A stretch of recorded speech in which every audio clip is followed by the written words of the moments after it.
Hello, I'm Lidi Nakpil. I'm from the Philippines, from the Freedom from Debt Coalition, as well as from an Asian movement called Jubilee South Asia Pacific Movement on Debt and Development.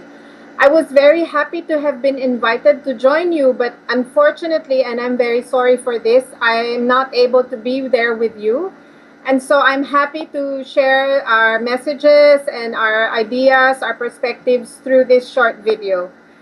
Our movement on the debt issue in the Philippines, led by the Freedom from Debt Coalition, is a movement that started since the mid-1980s as a response to the first global debt crisis, and it has been running continuously for more than 25 years.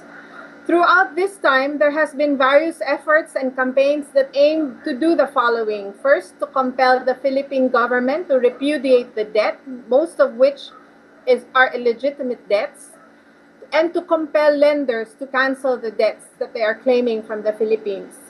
We have also been struggling to change the debt payment policies of our government. A very important issue is the repeal of the automatic debt payments law or automatic appropriations law, which has been in place since the 1970s. And this law is a law that says, above anything else, the first thing that the government must do is to pay the debts. And whatever little is left is the only funds that is left to pay for social services and the running of the government. We have also been working very hard and campaigning very hard to control and regulate the borrowing policy of the government, since for more than 30 years, public spending has been very much dependent on borrowed funds. We have also been joining since the 1980s other debt campaigns from the South and the North to push most of our common demands, all of our common demands in the international arena. And this is very important because it is an international issue that is rooted in the global economic system and not just in our national economies. We have also been in recent years pursuing comprehensive debt audits. We are one of the first countries next to Brazil or after Brazil that started a citizens' debt audit. And we have been campaigning for a parliamentary debt audit for more than 8 years now.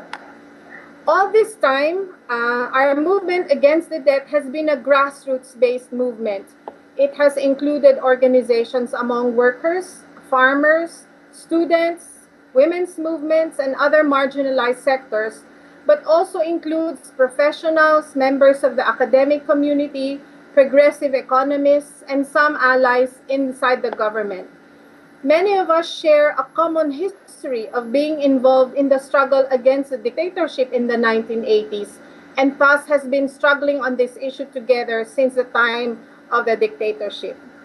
The organizations and groups involved in the debt movement in the Philippines and other Asian countries are also engaged in many other issues: trade justice, climate justice, workers' rights, land and the commons, and many others. We fight battles for specific changes, but our struggles are all aimed at achieving a major overhaul of our economic system, of our societies, because we know very well that we cannot resolve the problem of the debt and these other problems unless the whole social system is transformed. And I think that is one of the very important things about the struggles against debt in the Philippines and in Asia. Thank you very much.